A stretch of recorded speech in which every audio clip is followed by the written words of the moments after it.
Jimmy Akin's Mysterious World is brought to you by the Star Quest Production Network and is made possible by our many generous patrons. If you'd like to support the podcast, please visit sqpn.com/give. Jimmy Akin's Mysterious World is also brought to you in part through the generous support of Aaron Ferguson Electric and Automation at aaronv.com, AARONV.com, making connections for life for your automation and smart home needs in North and Central Florida. And by rosaryarmy.com. Have more peace. Visit rosaryarmy.com and get a free all-twine knotted rosary, downloadable audio rosaries, and more. Make them, pray them, give them away at rosaryarmy.com. And by Whole Mission Marquette Method Natural Family Planning Services. Unveil the mystery of you and your spouse's combined fertility using an evidence-based, highly effective, and moral way of avoiding or achieving pregnancy. Discover more from a licensed healthcare professional at mmnfp.org.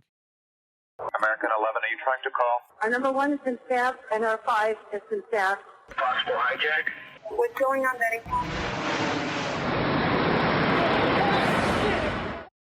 Betty, talk to me. Betty, are you there?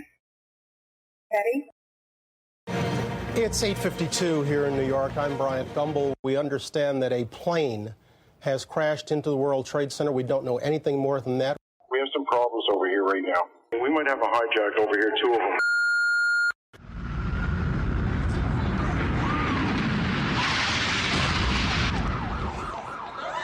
So you have no idea right now? There's another one. Another plane just hit. Right. Oh, my God. Another plane has just hit. It hit another building. Flew right into the middle of it. Explosion. Yes, that was definitely looked like it was on purpose.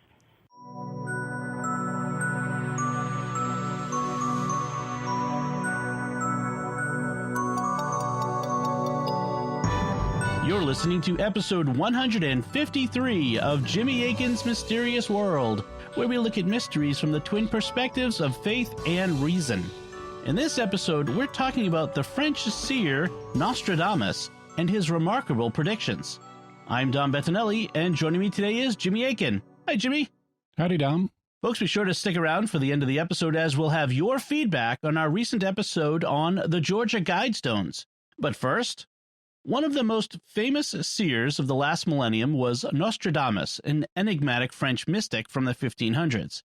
He issued a book of nearly 1,000 prophecies, and they've been in print ever since. Hundreds of books have been written about him, and millions have sought to interpret his prophecies. Recently, there's been a renaissance in Nostradamus scholarship, and we may finally have the answers we need to understand what was really going on in his life and prophecies. So, who was Nostradamus? What secret techniques did he use, and could he really foretell the future? That's what we'll be talking about on this episode of Jimmy Akin's Mysterious World. All right, Jimmy, there's a lot to say about Nostradamus, so today's episode is going to be the first of 2 parts. And so today we'll talk about Nostradamus and look at him from the faith perspective, and the next episode we'll go deeper and see what the reason perspective has to say about him. But first, we often start by talking about any personal connections we may have with a topic. Do you have a personal connection to the Nostradamus topic?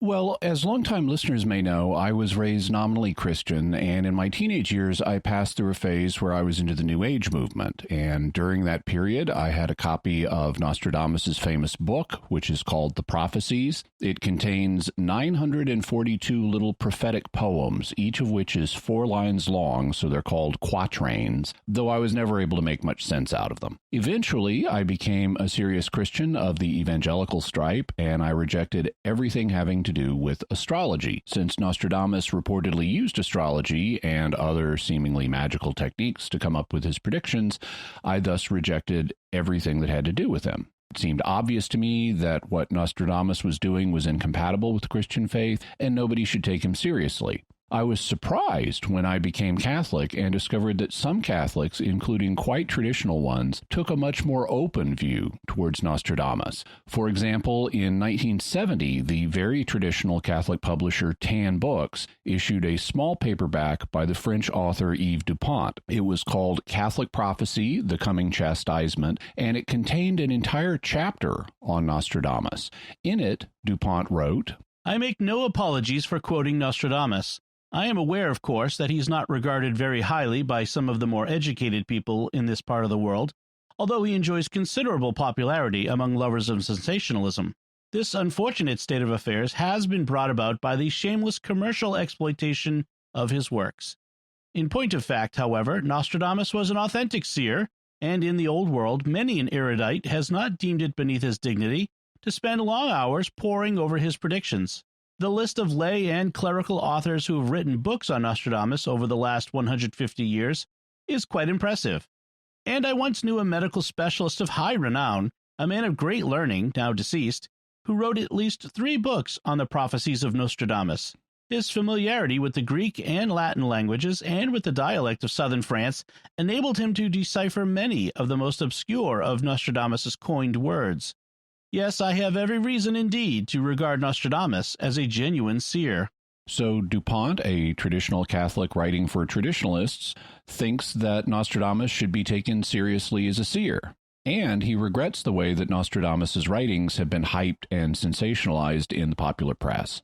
What's an example of Nostradamus being sensationalized like that? The opening sound clips in this episode have already set us up for an example. Whenever a major world event happens, people who are fans of Nostradamus instantly start wondering if he said anything that predicted it, and almost invariably they conclude that he did. As soon as the 9/11 attacks occurred in 2001, emails started flashing around the world saying that Nostradamus had predicted the destruction of the Twin Towers. And, of course, we will be talking in a future episode about the 9/11 attacks and the theories connected with them. In the immediate aftermath of the attacks, Nostradamus's prophecies shot to the top of the Amazon bestseller list. I mean, it was the #1 book. And 5 more books about him cracked the top 25 bestsellers on Amazon. One of the emails that was circulating claimed Nostradamus had predicted the attacks in these words. 2 steel birds will fall from the sky on the metropolis. The sky will burn at 45 degrees latitude. Fire approaches the great new city. Immediately a huge scattered flame leaps up. Within months rivers will flow with blood. The undead will roam the earth for little time. It's easy to fit that to 9/11. You've got the 2 steel birds that sound like the 2 airliners used to attack the Twin Towers. They're falling from the sky in a metropolis, and New York City is certainly a metropolis. And in fact, it's the model for Superman's metropolis. You've got the sky burning at 45 degrees latitude, which is kind of sort of near the latitude of New York City, which is actually at 40 degrees north latitude. You've got a reference to the great new city, and New York is a great city that is new enough. It's got new in its name. You've got huge scattered flame leaping up, like when the airplanes hit the buildings. And within months, a war started, corresponding to the statement, rivers will flow with blood. The only thing that isn't easy to fit with the reference is the undead roaming the earth for a time, though that could be interpreted as a poetic reference to the survivors of the attacks or the forthcoming war. But is there reason to be skeptical of Nostradamus prophesying 9/11 with this poem? There are multiple reasons. For a start, this poem has 6 lines, not 4. It's not a quatrain, and that immediately tells you it's a fake. It does contain material from things that Nostradamus actually wrote, but it's been re-edited and recombined to make it fit the 9/11 attacks, because what Nostradamus actually wrote doesn't fit them. And this is just one example. There were other re-edits and reinterpretations of his prophecies in the days after 9/11. All right, let's get to the facts about Nostradamus himself. Who was he, and when was he born? His name was Michel de Nostradamus, and he was born in December of 1503 in the Provence region of France. His father's family was originally of Jewish ancestry, but his grandfather converted to Christianity about 40 years before Michel was born. His grandfather took the Christian name Pierre de Nostradamus, Pierre after St. Peter, and Nostradamus after the Virgin Mary, Our Lady, or Nostra Dame, since Pierre was baptized on one of her feast days. This type of name was common among Jewish converts at the time, as it was a way of showing their devotion. Michelle's mother's family, though, was of Gentile Christian stock, and there's a legend that Michelle was educated by one or both of his grandfathers, but this appears to be untrue, as it seems that they died when he was still a baby. Then how did he get his education? There's controversy about this because another legend is that he went to medical school and became a physician. You'll frequently see him referred to as a doctor. But recent historical research has shown that the truth is much more complex and interesting. He was privately educated until around 1518, the year after the Reformation began, and then at the age of 14 or 15, he was sent to the University of Avignon to read for his first degree. This was a necessary step for becoming a doctor. At the time, when you studied the 7 liberal arts, you did so in 2 segments, which were known as the trivium and the quadrivium. In the trivium, you studied 3 foundational subjects, which were grammar, logic, and rhetoric. And then in the quadrivium, you studied 4 more advanced subjects, which were arithmetic, geometry, music, and astronomy, which included astrology. Unfortunately, Nostradamus didn't get to complete his degree because the university had to close due to a plague, and we all know what that is like. But back then, they couldn't just switch over to conducting classes remotely by Zoom, so he didn't get the first degree he'd need to become a doctor. Instead, he went to work as an apothecary. That word may be unfamiliar to some of our listeners. What's an apothecary? Basically, an apothecary is a pharmacist in American English or a chemist in some other forms of English. Apothecaries made and distributed medications, and back then this was an unlicensed manual trade that you didn't need a degree for. As a result, doctors of the time looked down on apothecaries as imperfectly educated tradesmen. And there was some competition between the two because a lot of people would go straight to the apothecary for medicine and not bother going to a doctor. Just like people today often go straight to a pharmacy for over-the-counter medications instead of bothering with a doctor's appointment and all the expense and hassle that involves. After all, why pay 2 medical professionals when you could just pay 1, and why wait to get relief when you can just go pick up some aspirin or something?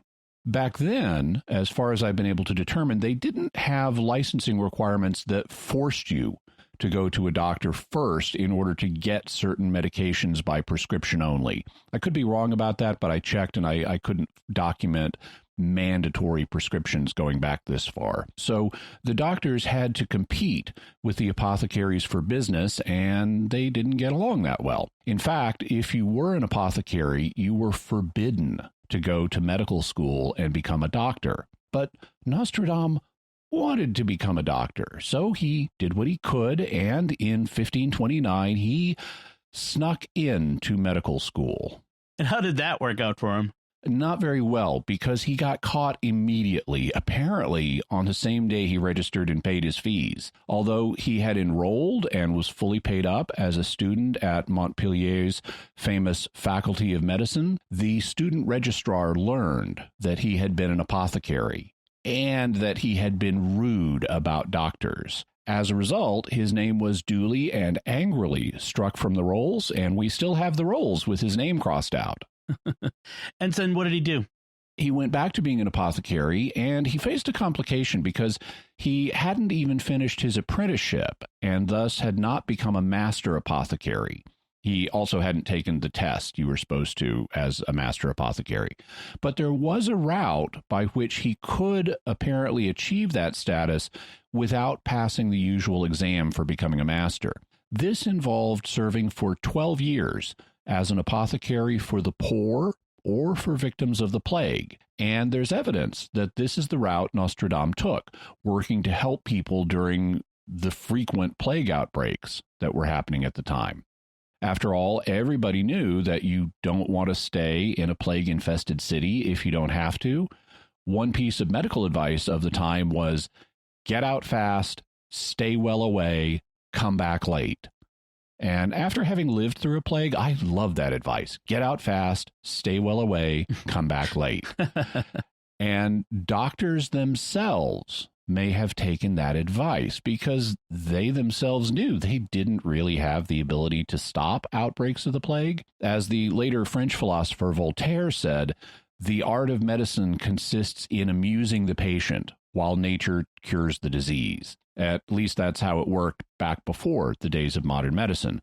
So actually sticking around to treat plague victims was hazard duty. And you could work your way to becoming a master apothecary by undertaking this hazardous duty. So Nostradamus never became a full-fledged doctor, right? Apparently not. He is described that way in his almanacs, but it appears that's just publicity. Despite the fact that he's often referred to as a doctor and even a plague doctor, he doesn't appear to have been more than a master apothecary. And in his writings, he denied being a doctor. So that's a legend about him.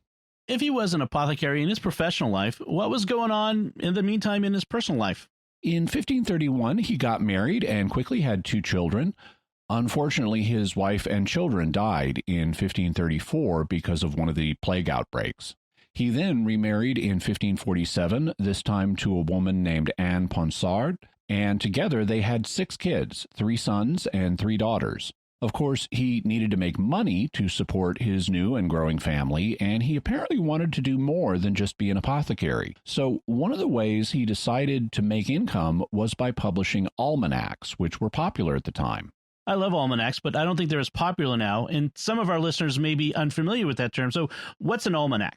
It's a kind of book that typically comes out every year and that contains information of a certain type. There are different sorts of almanacs, like the Sports Almanac containing years and years of sports scores that Biff Tannen got his hands on in Back to the Future Part 2. But that's a specialized modern kind of almanac. The kind we're concerned with here is the older, more general kind. The Merriam-Webster's dictionary defines it as a publication containing astronomical and meteorological data for a given year and often including a miscellany of other information. Almanacs were particularly popular with farmers because they contained predictions about what the weather was likely to be like during certain parts of the year, as well as information about things like when to plant and harvest crops, the phases of the moon, calendars, and stuff like that, as well as a bunch of miscellaneous but interesting information.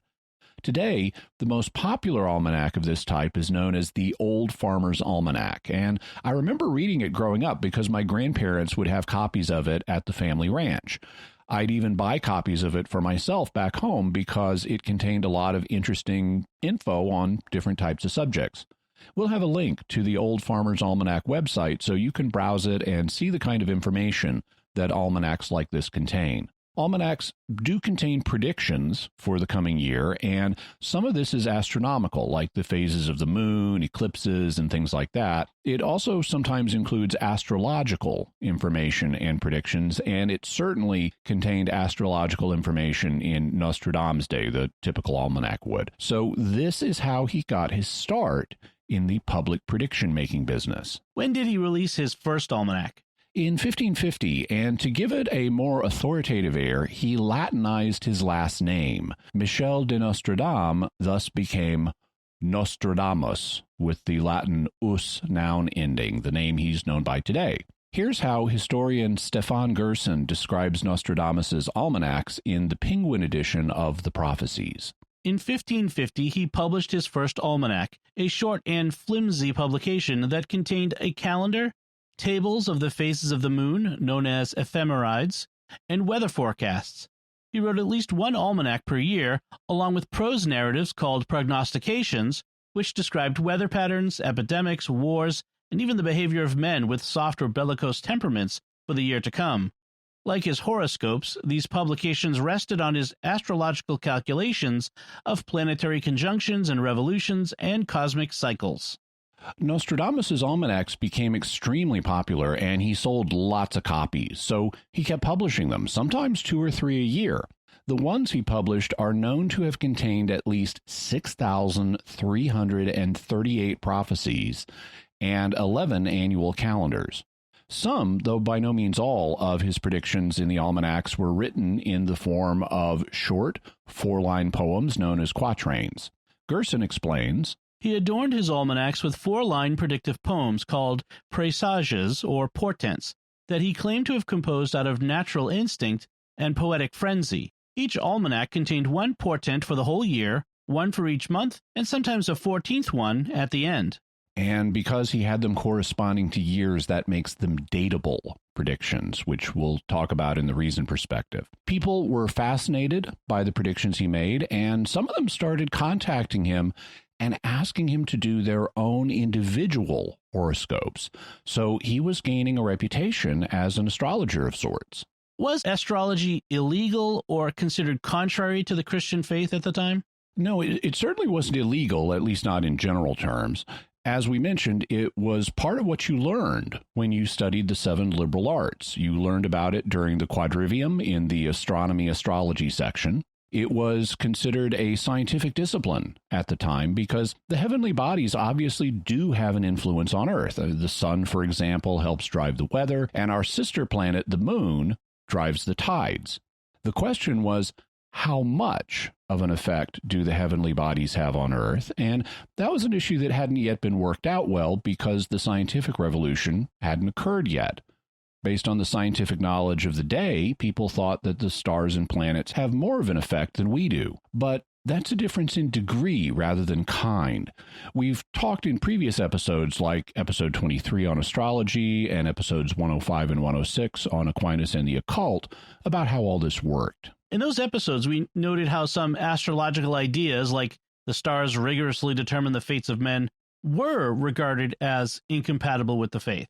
Right. Even though great saints and doctors of the church, like St. Albert the Great and St. Thomas Aquinas, thought that the stars and planets have a physical effect on the bodies of men, they don't touch our souls. As a result, they can't take away our free will. They might make a given man more prone to experiencing physical sensations of anger, like Nostradamus' predictions for the next year for men of bellicose temperament, because those physical sensations of anger come from the body. But a man still has free choice of whether he will act on those feelings or whether he'll ignore them. As a result, astrologers could only make probabilistic predictions when it comes to the actions of human beings. They couldn't make definite, infallible ones because of free will. If you wanted to know precisely what would happen, you'd need more than what astrology could tell you. Specifically, you'd need divine revelation, because from his perspective outside of time, God sees exactly what happens in every moment of history, including all the free will decisions that men make. In 1517, Martin Luther began the Protestant Reformation, so the Reformation was well underway by the time Nostradamus became known for his astrological forecasts. Today, many evangelicals are very opposed to astrology, but was this the case for Protestants in the 1500s? Actually, no, not in principle. Astrology was part of a standard liberal arts education, and that cut across religious boundaries. In his book, Nostradamus, How an Obscure Renaissance Astrologer Became the Modern Prophet of Doom, French cultural historian Stéphane Gerson writes, From Queen Elizabeth and Margrave Johann of Kustrin to Philip II of Spain and Pope Urban VII, Protestants and Catholics alike consulted astrologers in preparation for campaigns and tournaments and other such matters. Horoscopes were a source of information and an instrument of rule. They were not quite commonplace, since some questioned their veracity, but widespread nonetheless, not unlike our own financial forecasts. From a Protestant perspective, astrology would not have been seen as any more intrinsically objectionable at the time than from a Catholic one. For example, it wouldn't have been considered ruled out by the Protestant principle of sola scriptura, which holds that Scripture alone is authoritative for Christian teaching and practice. While the Bible has passages that forbid worshiping the stars as gods, there are no passages that forbid using the stars to deduce what may happen in the future. In fact, when God creates the sun, the moon, and the stars, Genesis 1:14 reports him as saying, Let them be for signs and for seasons and for days and years. The stars thus could function as signs for people on Earth. And a star indisputably led the Magi to find the child Jesus. It was a sign that the Messiah had been born. And by the way, for information about how to understand the Star of Bethlehem and how it fits into this subject, go back and listen to episode 23 on astrology. In any event, the Bible contains material that people could appeal to in support of astrology, and many Protestants understood it in that light. Fundamentally, though, astrology was considered something that fell primarily within the reason perspective. While some people, both Catholic and Protestant, denied that you could predict the future from the stars, even probabilistically, and they held horoscopes were worthless, most people followed the science of the day, which saw the stars and planets as having more of an influence than we would see them as having. So the issue didn't really divide along religious lines. In fact, many Protestants of the day took Nostradamus' prophecies seriously. Gerson writes, "In England, diplomats and ambassadors discussed quatrains about the accession of Queen Elizabeth and the marriage between Mary Queen of Scots and the French heir. His predictions made it to the court and into the homes of prominent elites. Some Puritans even complained that nobles were trusting Nostradamus more than they did God." With Nostradamus' almanac selling well and his reputation as an astrologer advancing, did Nostradamus decide to take on any new projects? He did. In 1555, he published the first edition of his most famous book, The Prophecies. This volume is divided into sub-books, which are commonly called centuries. Each of the centuries was originally meant to contain 100 prophetic four-line poems or quatrains. Since there are 10 centuries in the final edition of the book, it looks like the plan was for it to be a collection of 1,000 quatrains. But for one reason or another, that didn't happen, and the 10 centuries only contain 942 prophecies. With words like century involved and numbers like 100 quatrains per century and 10 centuries in the whole book, could the prophecies be a map of the next 1,000 years from Nostradamus' time, with one prophecy per year in chronological order? It's a tempting idea, but the evidence indicates that it's not the case. First, Peter Le Mesurier writes, "In the approved manner of the day, Nostradamus usually prefers to use his French words in their original Latin senses. In addition, many French words and phrases have changed their meanings since Nostradamus' day. Thus, in the original, the word siècle corresponds to cycle or age, not century." So we likely shouldn't consider the sub-books as representing centuries in our sense, but cycles or ages. Second, a few of Nostradamus' prophecies actually name the year they apply to, but they don't fall in the right places to fit the idea that the prophecies are a chronological list. For example, one of the quatrains specifically names an event occurring in July of 1999, but it's one of the very last prophecies in the book, being found in Century 10, Quatrain 72. If the one prophecy per year theory were true, Century 10, Quatrain 72 would be 972 years in Nostradamus' future, but he obviously knew that 1999 wasn't that far ahead. It was only 444 years ahead of the first edition. Though I should mention that this prophecy wasn't in the first edition, since Nostradamus added to that edition over time. Century 10 first appeared in one of the later editions. But a third reason is, and this is really the most conclusive, is the fact that in the preface of the prophecies, Nostradamus explicitly says that the work is meant to cover events up to the year 3797, which sounds like a song by Zager and Evans. In any event, 3797 is 2,242 years after he published the first edition in 1555. So it covers more than 2,000 years, meaning twice as many years as the 1,000 prophecies the book apparently was meant to contain. The predictions found in the prophecies thus aren't in chronological order. They don't go on a one prophecy per year basis. Okay. So then why didn't Nostradamus compose that full 1,000 prophecies? Why did he only do 942? He may have written 1,000, but we really don't know why only 942 were published. Gerson explains, "The odd number of quatrains remains mysterious. We do not know whether Nostradamus intended the work to end with 942 quatrains or simply lacked the time to complete his work. It is also possible that some quatrains went astray in publishers' workshops, or, less likely, that he fit as many as he could in the 16-page leaves that publishers routinely used." So the missing 58 prophecies are a mystery. Besides the first edition of the prophecies coming out, another interesting and frightening event occurred in 1555. What can you tell us about that? Nostradamus was summoned by the Queen of France, Catherine de' Medici. The reason this was scary was because in his almanacs, Nostradamus had mentioned something vague but really bad happening to her husband, King Henry II of France. Now, historically, making that kind of prediction has been a really risky thing to do. Political leaders may want astrologers to tell them privately about the coming dangers they need to watch out for, but they really smash down hard on the dislike button when an astrologer publicly predicts misfortunes for them, because it can become a self-fulfilling prophecy.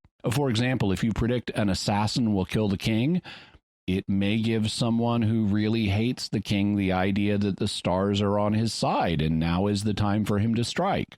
Even if you're vague and general and just say there's going to be some unspecified troubles for the royal family, it can lead people to believe that, at a minimum, the family will be distracted and in a weaker position. And that can cause a crisis of confidence about the royal family. It can even be a signal to people that the royal family will be in a weakened state, so now's the time to put your illegal and possibly treasonous plan into effect. So when Queen Catherine de' Medici summoned Nostradamus after his prophecy of trouble for the king, he had reason to be concerned. According to one contemporary account, he reportedly expected to be beheaded once he got to court. And Catherine had a reputation as a very politically alert and powerful woman. Stefan Gerson reports, orphaned very young, raised in Florence, Catherine de' Medici had married the French king Henri II in 1533 at the age of 14. Life at the court did not prove easy. In the courtesan Diane de Poitiers, she faced a formidable rival for Henri's affection. Catherine devised a deft strategy. If she could not own her husband's heart, then she would win his mind and become his confidant. When Henri was away on long military campaigns, she wrote him often and fulfilled his requests. Those skills served Catherine well after Henri's untimely death in 1559. Thrust into the center of courtly life, she assumed key roles. It fell upon her to tutor the young king, govern the court, and protect the kingdom. She parlayed traditional female virtues, submissive spouse, bereft widow, devoted mother, into a position of power. All officials now reported to her. All dispatches passed by her desk. So if she wanted Nostradamus beheaded, she could definitely arrange that. What happened when he arrived? He apparently was able to explain himself successfully. In fact, Gerson reports, in 1555, Catherine had invited him to the court to provide horoscopes of her children. He stayed a few weeks, fulfilled his obligations, predicted that the queen would see all of her sons accede to the throne. A frightening prospect, for it implied that some would die. So Nostradamus didn't just report good news to her. He also privately gave her information that she would see some of her sons become king, only to see them die before she did. Despite this, she ended up becoming a kind of Nostradamus superfan and regularly consulted him in the coming years. And the fact he was now a regular royal astrologer helped further build his reputation. Did Nostradamus ever get into trouble with the authorities? Not in a serious way, though there was one occasion. In 1561, he was briefly imprisoned by the Count of Tende for having published the 1562 edition of his Almanac without prior approval by a bishop. However, this seems to have been quickly cleared up, and in fact, the last page of the 1562 Almanac did carry a privilege or imprimatur. How did Nostradamus end up dying?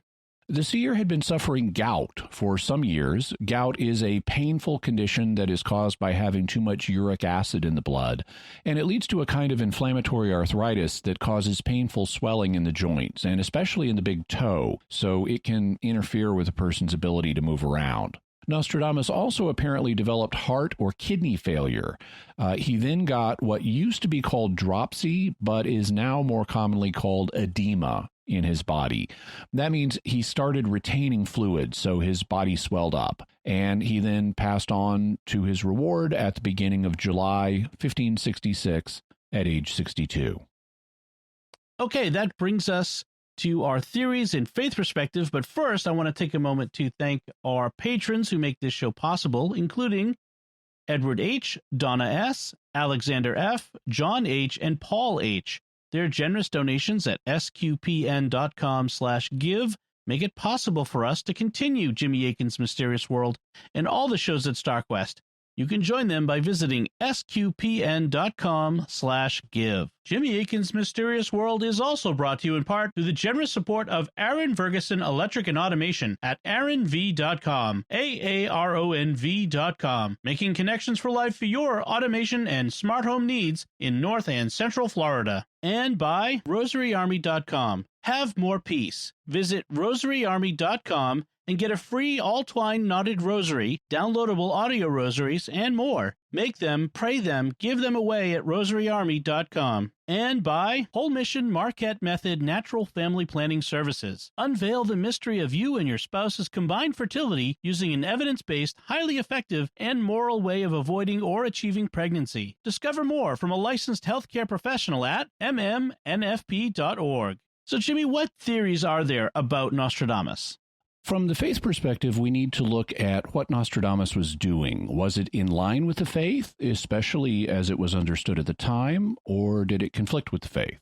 From the reason perspective, we need to investigate how he came up with his prophecies, because it's not as simple as it might appear. Then we need to look at how accurate he was. Did he really have the ability to predict the future?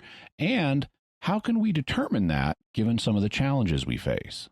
What can we say about Nostradamus from that faith perspective? Was what he was doing in line with the faith, especially as it was understood at the time?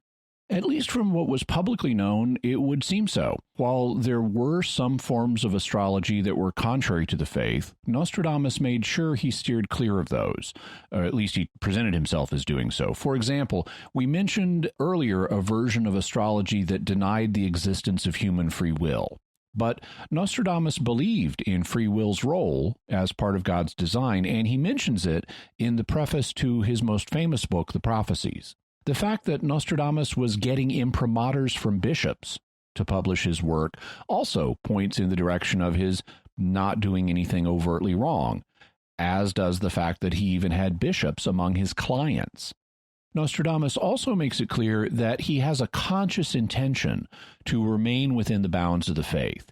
In the first edition of the Prophecies, he includes a preface written to his 2-year-old son, Caesar, and he warns Caesar not to get involved in forbidden occult practices that could, among other things, lead to the damnation of his soul. He also says that although he used to have a bunch of ancient books with some weird lore in them, he burned them, lest Caesar might one day be tempted, after inheriting them, to use magic to turn lead into gold or things like that.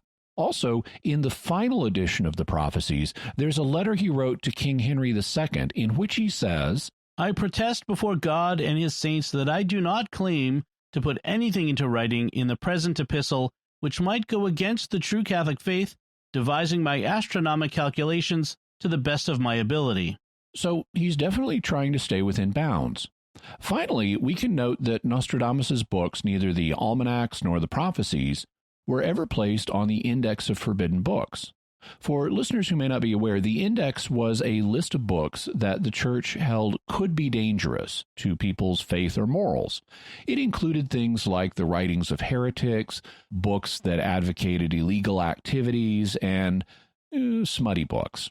So unless you had a special need to read a book that was on the index, like an apologist might need to read a book by a heretic in order to refute the arguments in it, you weren't supposed to read them. The index was later abolished, and it doesn't exist today, but it did exist in Nostradamus's day, and his works were never placed on it, either in his own day or afterwards, despite their continued popularity down the centuries. So this is a significant argument that what he was publishing wasn't considered fundamentally contrary to the faith. You might agree or not agree with him and his predictions. You might even think it was all a big hoax. But if it was, it wasn't a heretical one. And so his book stayed off the index. How did Nostradamus go about his astrological calculations? This is a bit unclear. The first thing we should say, because the term may come up later, is that he was practicing a version of astrology known as judicial astrology. What that is gets rather technical, but suffice it to say that he was trying to do it in a way that was within the bounds of what was allowed. When it comes to method, he said he was using 3 different astrological methods. One, he said, was of Babylonian or Chaldean origin, and they did indeed practice astrology-like things in ancient Babylon. The second method, he said, was of Indian origin, and astrology has been popular in India for a long time. And the third was a method he said he developed himself, and he wasn't very specific about it. How likely is it that he was using the same methods practiced in Babylon and India? I don't think it's particularly likely. Today, because of modern archaeology, we've dug up like a bazillion cuneiform tablets from Mesopotamia and figured out how to read them. As a result, we now have a very good understanding of how the Babylonians looked for signs in the sky.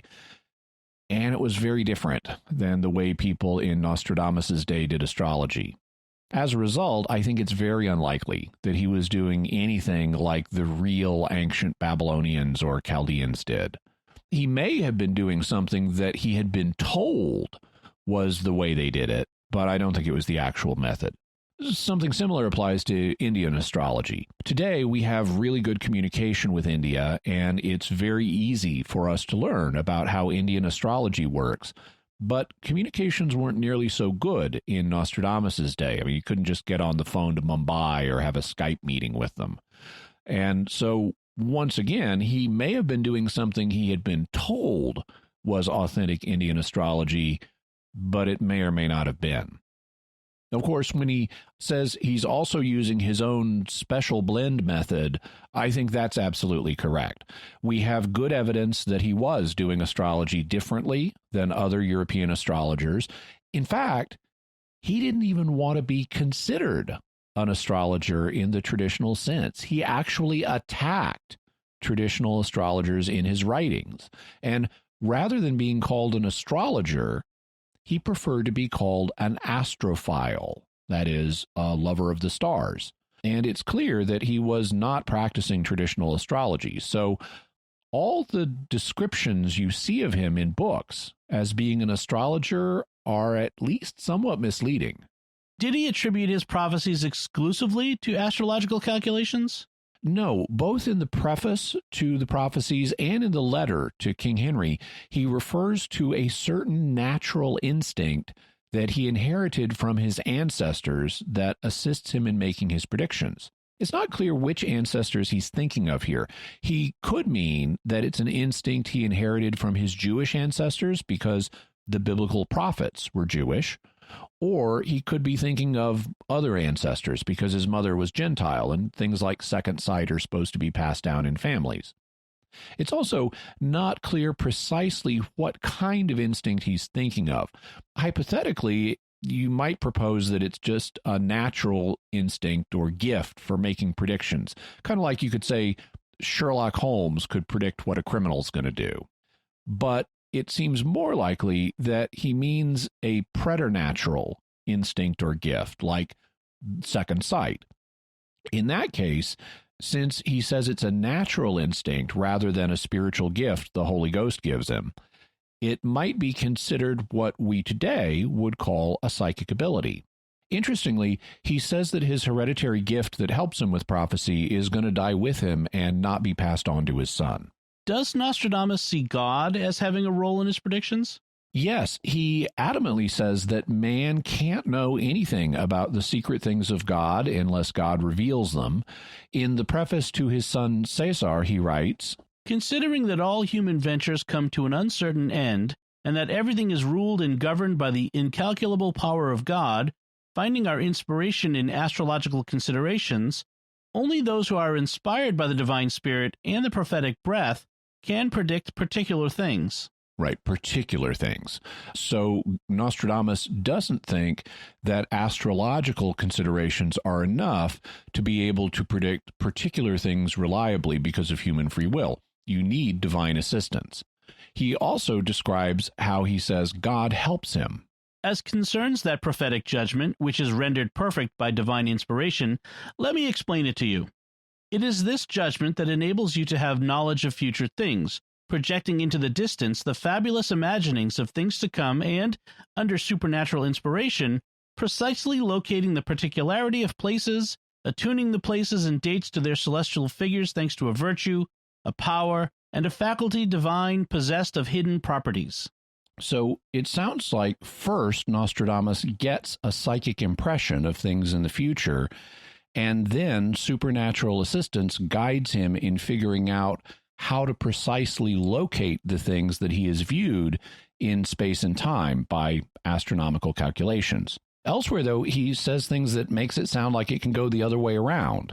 That is, he may first do astrological calculations to get a general idea of what will happen in the future, and then he remotely views the events to get the details. Either way, it sounds like a combination of astrological calculation combined with psychic ability under the assistance of divine guidance.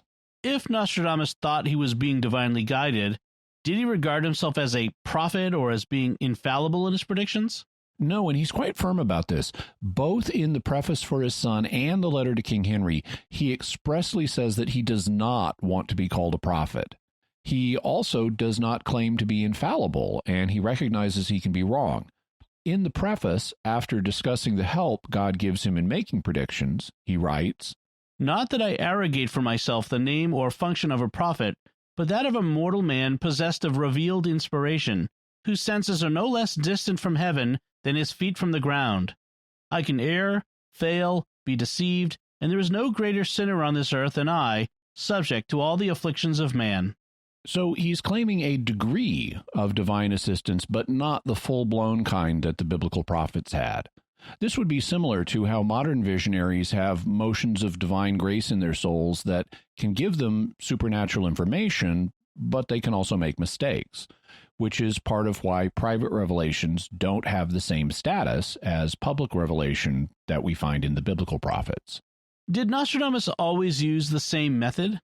It appears not. He apparently had several things he would do. For example, he sometimes refers to getting information from an angelic spirit from God, and sometimes he would seek answers in dreams. And there's nothing in principle wrong with either getting info from an angel or from getting information from God or an angel in a dream. Both of those happen in the Bible, and both happen in private revelations today. Was there anything questionable about the way Nostradamus tried to do these things? Yeah, even if something is fine in principle, you can still do it in a superstitious way. That's something that Aquinas talked about, as we discussed in episode 106 on Aquinas and the Occult. And you can look at part of what Nostradamus did and say he was being superstitious. I'll describe this, but first I should point out that this is about an element of his practice that was different than the predictions you find in the prophecies.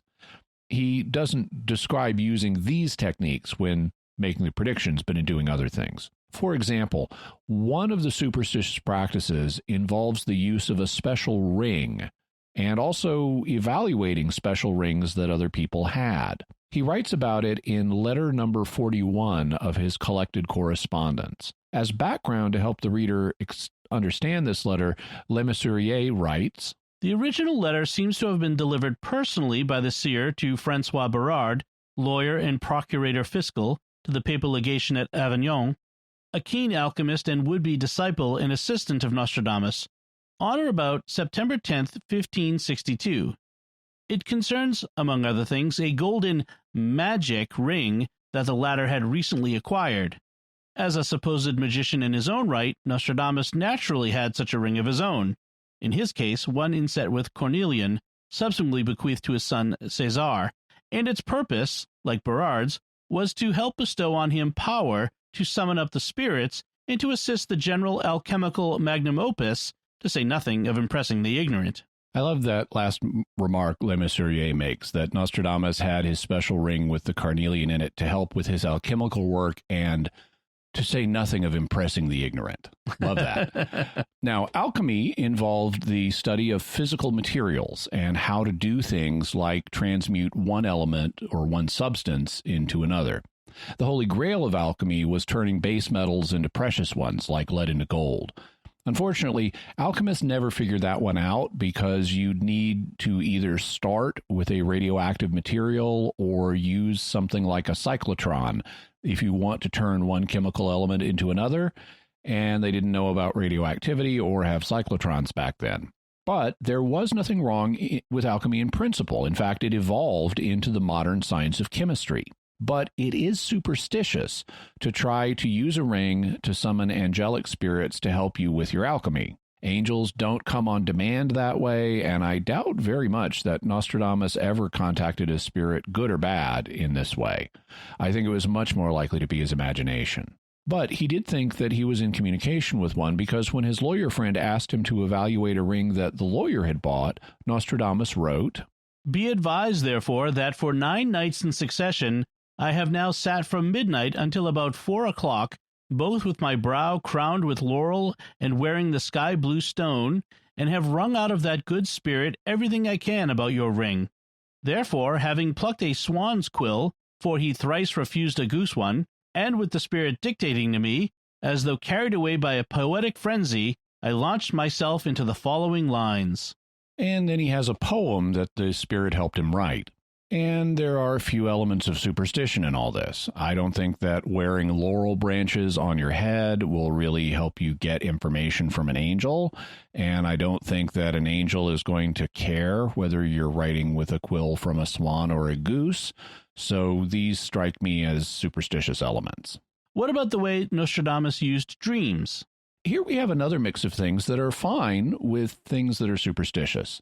In the same letter, he talks about how he tried to use dreams to get help from his guardian angel for his work with alchemy. The superstitious part is that before going to sleep, he put laurel boughs on his pillow, and he put a wreath of laurel and periwinkle on his head.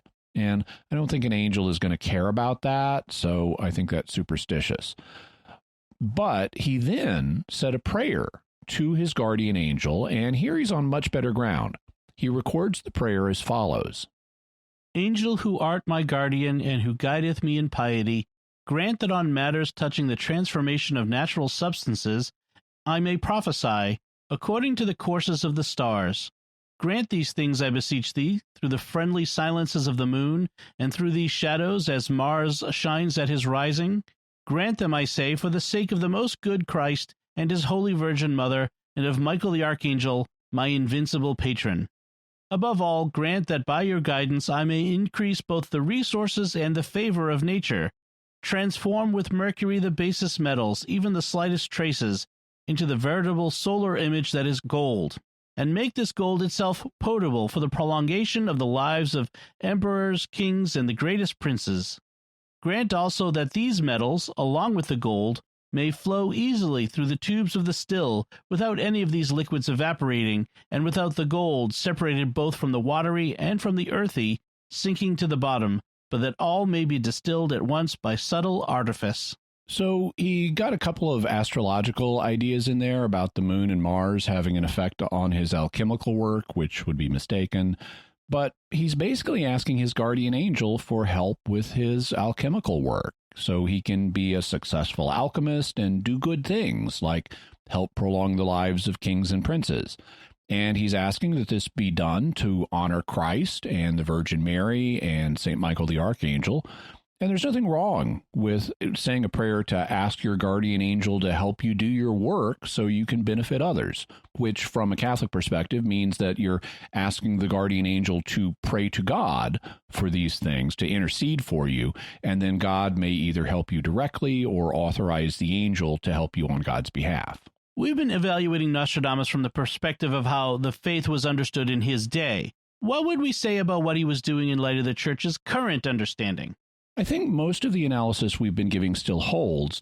The most notable thing that's happened since his time is the marginalization of astrology, as we've learned more about natural science and the effects the stars and planets do and don't have.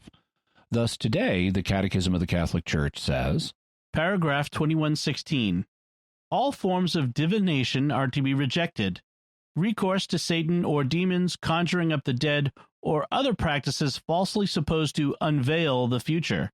Consulting horoscopes, astrology, palm reading, interpretation of omens and lots, the phenomena of clairvoyance, and recourse to mediums all conceal a desire for power over time, history, and in the last analysis, other human beings, as well as a wish to conciliate hidden powers. They contradict the honor, respect, and loving fear that we owe to God alone. For a fuller discussion of this passage, listen to episode 79 on religion, magic, psychic phenomena, and science. But here I'll note a few things because the paragraph is carefully phrased. The fundamental thing it says for our purposes is that all forms of divination are to be rejected, and it effectively defines divination as any practice falsely supposed to unveil the future. So if a method doesn't give you a reliable way of learning about the future, whatever method it is, you shouldn't be using it. That's not to say that you can't predict the future. You can. We make predictions all the time, and we have things like weather forecasts and financial forecasts. But to keep it from being divination, your method needs to give you better than chance information. It doesn't have to be perfect, weather and financial forecasts certainly aren't. But if it's not giving you better than chance info and you're trusting it, then you're being superstitious, and it counts as divination. Based on the modern scientific understanding, the kinds of astrological calculations that Nostradamus was doing do not give you better than chance information about the future, and so today they'd be regarded as superstitious, as would other practices Nostradamus engaged in. Does that mean God couldn't help Nostradamus learn some things about the future, either by natural abilities or by supernatural help? No, God reaches people where they are, and so a person who has some superstitious beliefs can still be the recipient of divine revelation. For example, St. Hildegard of Bingen, who is a doctor of the Church, had visions that appear to have been of supernatural origin. But if you read her books, it's also clear that her ideas reflected the ones that were in circulation in her day, and so they include some things that would be considered superstitious from a modern perspective. Thus, if you read her Physica, which is a work on health and healing, you'll find her saying this about how you can use emeralds to help sick people. The emerald grows in the wee hours of morning at sunrise, when the sun is powerfully placed in its orbit, traversing its route. Then the natural vigor of the earth and grasses is especially lively, the air still cold, the sun hot. Therefore the emerald is powerful against all human weakness and sickness, since the sun readies it, and since all its matter is of the vitality of the air. Whence, one who ails in his heart, stomach, or side should have an emerald with him. It will heat up his flesh, making him better. If this person is so beset by pestilences which cannot restrain their commotions, he should place an emerald in his mouth, so it becomes wet from his saliva, and the saliva heats up from the stone. He should repeatedly place it on and take it from his body. The sudden pestilential attacks will cease without a doubt. When someone tormented by epilepsy falls, put an emerald in his mouth while he is lying prostrate. It will revive his spirit. After he gets up and takes the stone from his mouth, he should look at it intently and say, "Just as the breath of the Lord filled the whole earth, so may his grace fill the house of my body, so that it can never be moved." He should do this in the morning for the next 9 days, and he will be cured. He should always have that stone with him, and look at it every morning while saying those words, and he will be healed. One who has great pain in his head should hold it near his mouth and warm it by his breath, so that it becomes damp from his breath. He should rub it, so dampened, on his temples and forehead. Then he should put it in his mouth, and holding it in his mouth for a little while, he will be better. Now, I'm quite sure that geologists would not agree with St. Hildegard that emeralds form in the ground in the wee hours of the morning at sunrise. I'm sure that physicists wouldn't agree that emeralds are drawing power from the sun and the vitality of the air when they form, since they form in igneous environments deep underground. And although I don't know of any scientific studies that have been done on this, I'm pretty sure that much or all of what she says about emeralds being able to cure pestilential attacks, epilepsy, and major headaches is not reliable. So just because someone has superstitious beliefs doesn't mean that God can't give them his grace, including private revelations. Just as I'm sure that from the perspective of 26th century science, some of our 21st century ideas today will be judged superstitious, but that doesn't stop God from giving us his graces, including private revelations. What about Nostradamus' natural instinct? Could that be a psychic power? This will depend on whether you believe that psychic abilities exist. Again, some doctors of the church, like St. Augustine and St. Thomas Aquinas, held that people do have weak natural abilities that today we would classify as psychic. For example, Aquinas held that we have a weak ability to make probabilistic predictions about the future, which today we would classify as precognition. He called it natural prophecy to distinguish it from the supernatural prophecy that God gives. Today, the scientific evidence for the existence of psychic powers is mixed and disputed. Some hold that we have good evidence that such abilities exist, and some hold that we don't. From the faith perspective, though, that's really a matter for reason to sort out. What does the scientific evidence say? Okay, Jimmy, that then brings us to our preliminary bottom line. What is your preliminary bottom line on Nostradamus? Nostradamus is an interesting figure. His prophecies are often widely misunderstood and misapplied, but that doesn't mean there's nothing to them. From the faith perspective, it could be that Nostradamus had a mix of things going on. Some of it may have been superstitious, some of it could have been divine guidance, and some of it could have been psychic. At least the faith perspective allows such a combination of things to be taking place in his case. Whether it was taking place is a matter that we'll need to sort out from the reason perspective. Until then, Jimmy, what further resources can we offer the listener on this topic? We'll have a link to Stefan Gerson's book, The Prophecies. This is the Penguin edition, and it's a dual language edition, so you can see the French and the English in parallel texts. We'll also have Stefan Gerson's book, Nostradamus, How an Obscure Renaissance Astrologer Became the Modern Prophet of Doom. We'll have Peter Lemesurier's book, Nostradamus, Bibliomancer, Hildegard of Bingen's book, Physica, which is fascinating reading, even if it's, not modern science. We'll also have links to an article on Nostradamus, to the Old Farmer's Almanac website, information about the Index of Forbidden Books, how emeralds actually form according to science, and a live science piece on the attempt to connect Nostradamus to 9/11. Okay, excellent. So as promised, we have mysterious feedback this time on the Georgia Guidestones.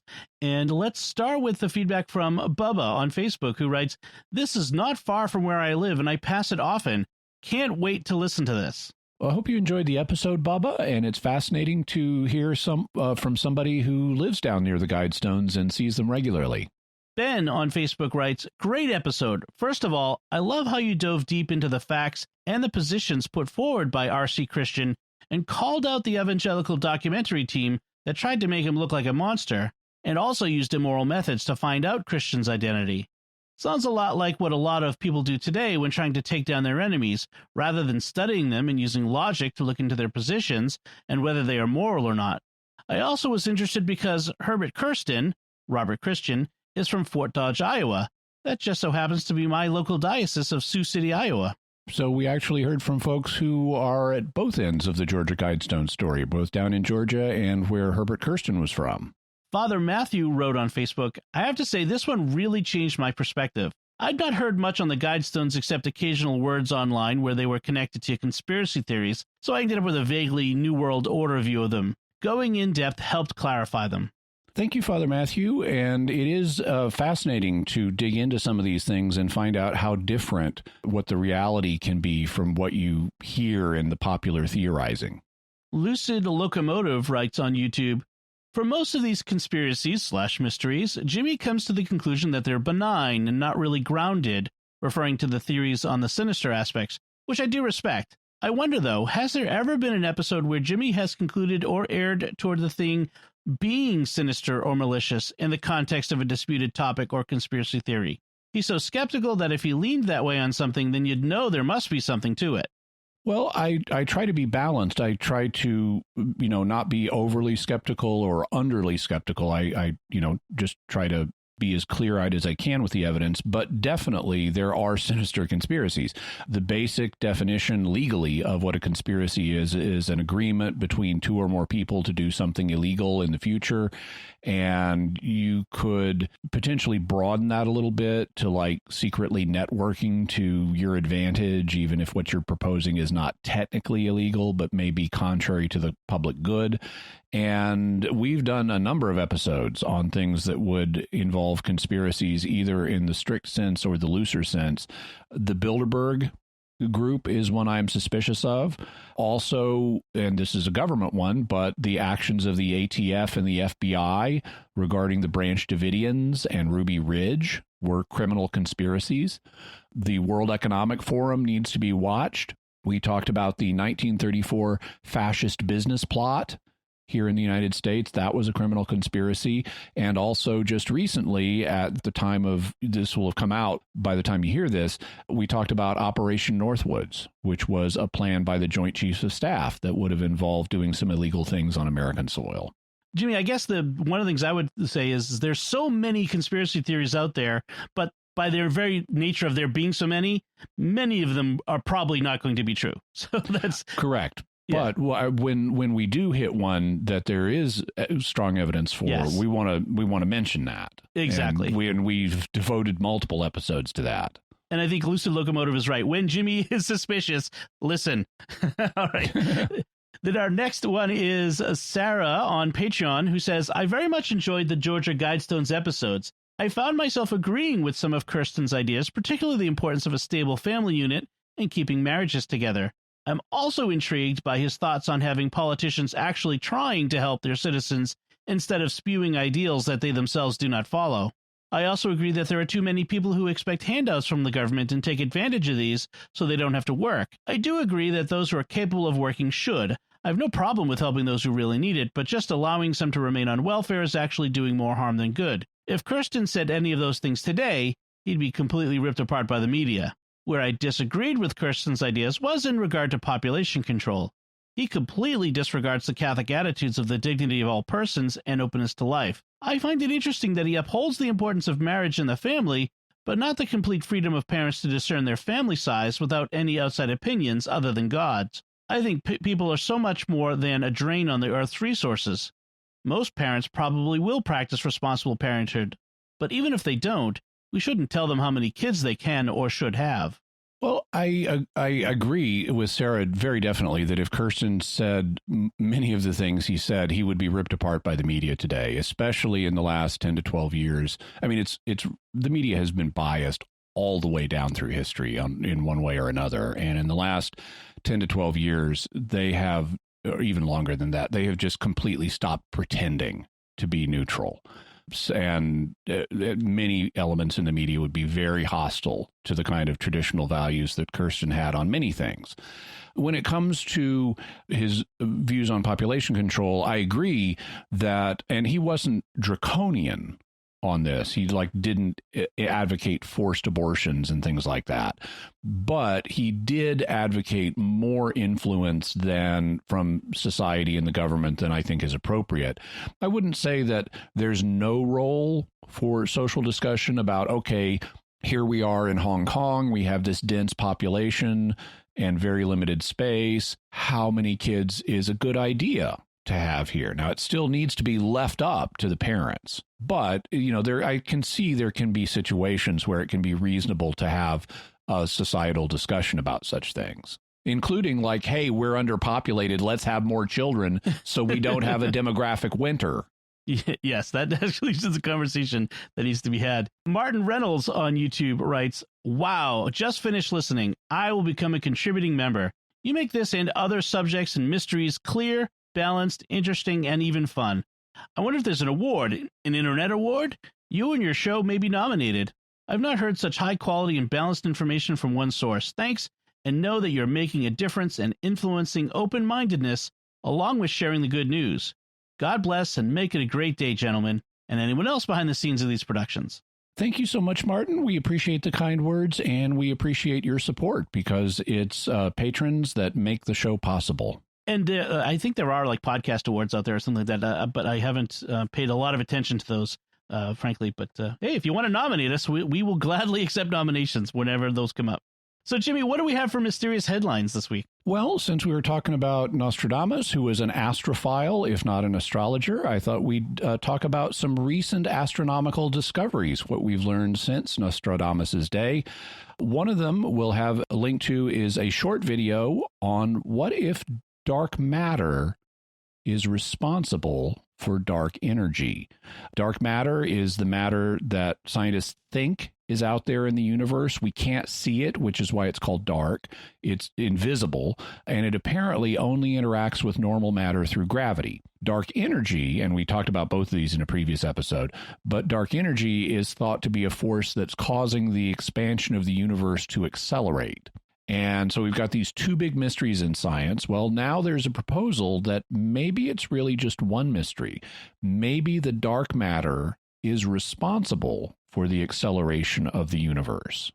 So could be one thing responsible for both phenomena. So check out the video. Also, there is a new theory to explain the Martian so-called spiders.